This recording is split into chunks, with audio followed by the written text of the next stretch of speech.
The lights in Sector B were dead. Not flickering, not dim. Dead. A blanket of darkness swallowed the hallway where you lay collapsed on the cold metal floor, breathing shallow and uneven. Your head throbbed from where the catwalk lay beneath you. Dust still drifted in the air, settling slowly. Your vision blurred, then faded. Something moved. A soft, rhythmic click-clack echoed from further down the hall. Mechanical springs flexing. Footsteps that bounced instead of stepped. A sound unmistakable in this factory. Boxy blew.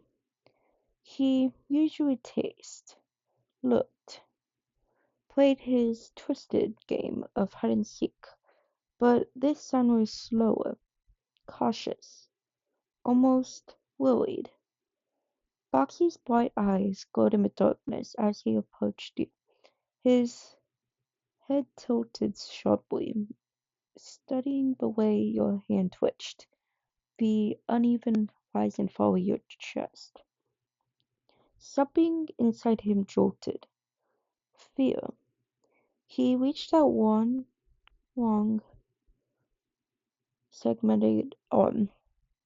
Claws carefully turned away so they wouldn't scratch, tapping your shoulder. No response. He made a low glitching sound, somewhere between a whine and a static-laced rumble. Then, without hesitation, he wrapped both spring arms around your lip form and pulled you against the padded interior of his box body. His springs tightened, not crushing, but trembling, holding, protecting. He waited and waited. He didn't leave. He didn't patrol. He didn't return to his fence.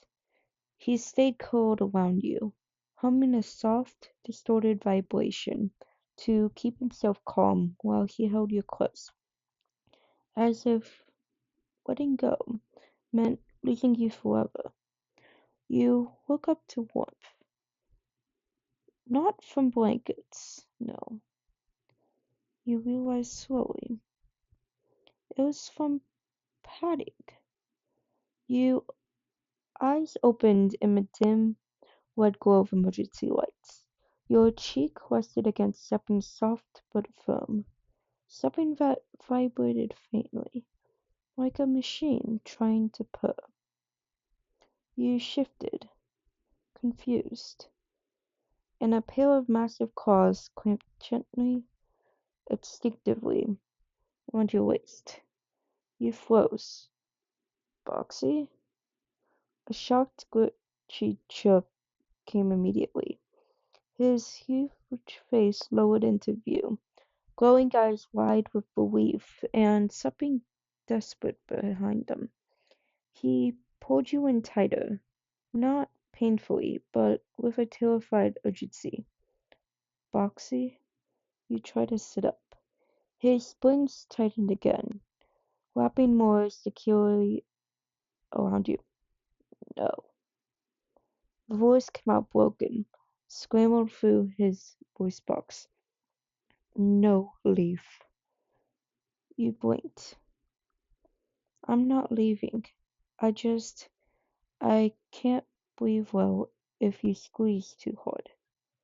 Boxy froze, then very carefully loosened his grip, but did not let go.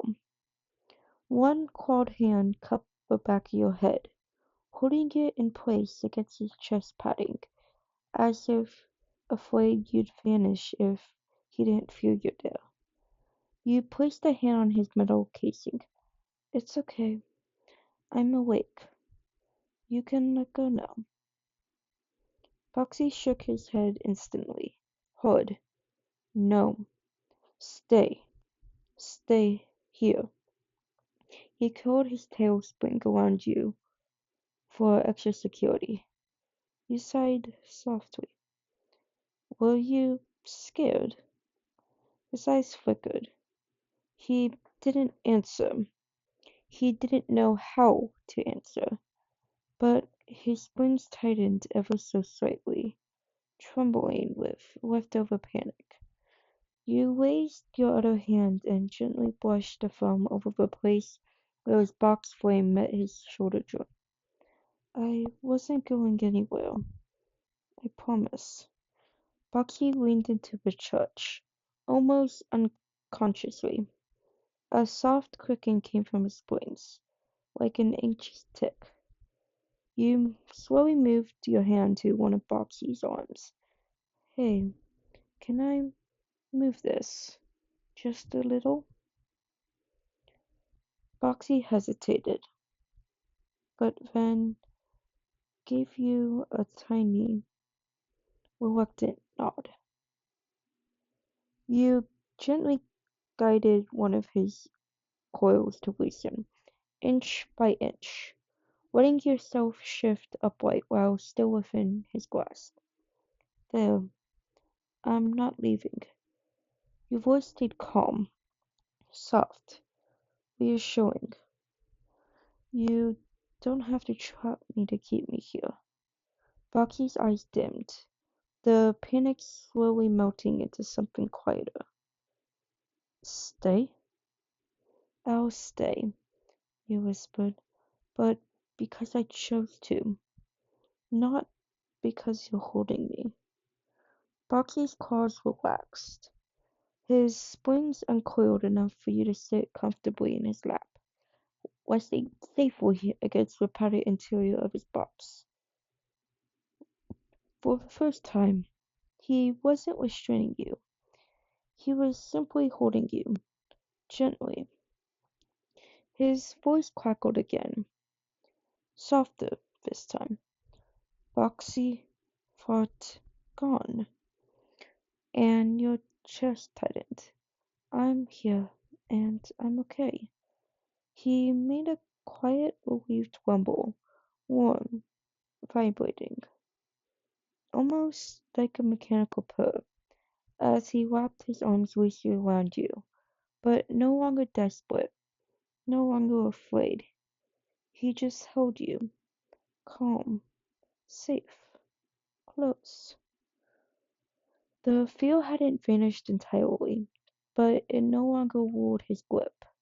Instead, something new spread through his movements, something almost tender, and when you leaned your head against him willingly, Boxy folded his arms around you in a way that said, you don't have to go anywhere.